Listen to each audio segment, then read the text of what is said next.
Shalom and good day all, this is Healing29 back again for some indie comic reviews, and in these indie comic reviews I'm covering Gatchaman issue 4 and also Tony Fleek's Uncanny Valley issue 6.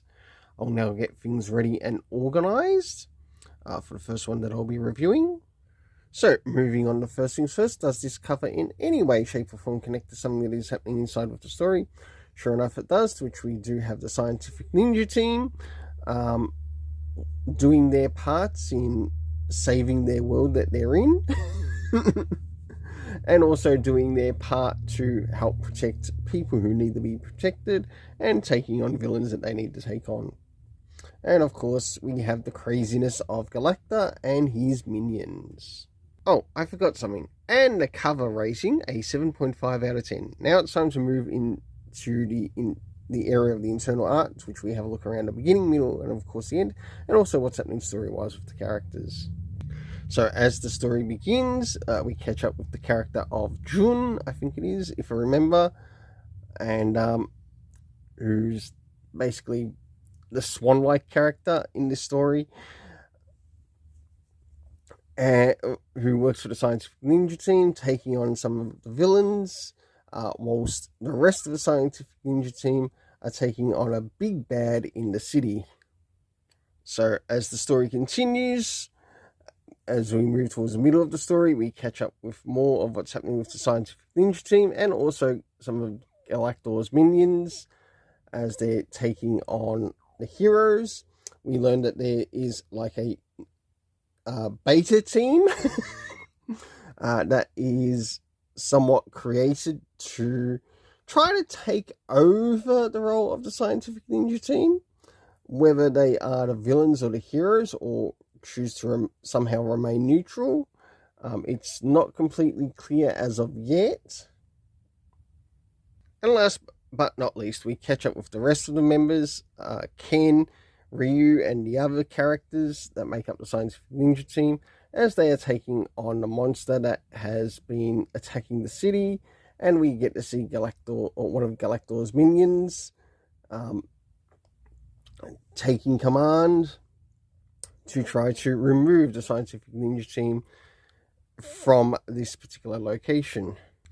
For the internal art, I give a 7.5 out of 10, as this story was really quite fun, and I'd really like to see how this story continues on, issue 4, in the issue 5 onwards, and I'm hearing a rumor that the Silverhawks might be coming out, so hopefully, should things go well on my end, I might be able to start to review that too on the channel. Moving into the area of the story, now I'm not too sure if Mad Cave is actually working on that. It might be someone else. First things first, do we get anything in relation time-wise? No, we don't. Next, we do move into the area of locations, which we find out that one of the Scientific Ninja team members are at a hidden base. Cast of characters consisting of the key Scientific Ninja team.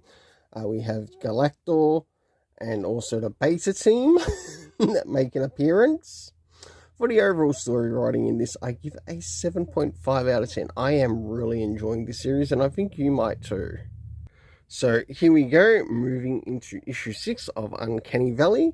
And starting off with first things first, does this cover in any way, shape or form connect to something that is happening inside with the story? Sure enough it does, to which I give it an 8 out of 10. And I think this is probably, might be one of the highest ratings for these issues so far in relation to Uncanny Valley. I hope I get around to also somehow checking it, just to find out about the ratings. So let's move to the area of the internal art and also what's happening story-wise with the characters. So as the story begins, we get a bit of a flashback of sorts, but we also see that with this flashback, it's sort of like correlating the animated world with what would be this story's version of the real life world, connected to the story. and how they sort of mirror each other. As the story continues, we get to see the character of the mother of the main character, and we get a list of sort of like cartoons of sorts that have played a part in this character's life, and also how they have interacted with her own life. Until the big reveal towards the end, to which we find out what has happened with the son, Oliver, only to discover where he's gotten to has, well, what's the word? Jumped off the page? Alright, for the internal art, I give a 7.5 out of 10, as I really quite enjoyed what they did with the a bit of mirroring between the past and the present, and along with the real world and the comic world, or comic, cartoon, that entertainment type world. Next is the area of the story. First things first, do we get anything in relation to the time? Not really, though we do get mentioned in the beginning, but it's got to do with the creation of this world of Uncanny Valley.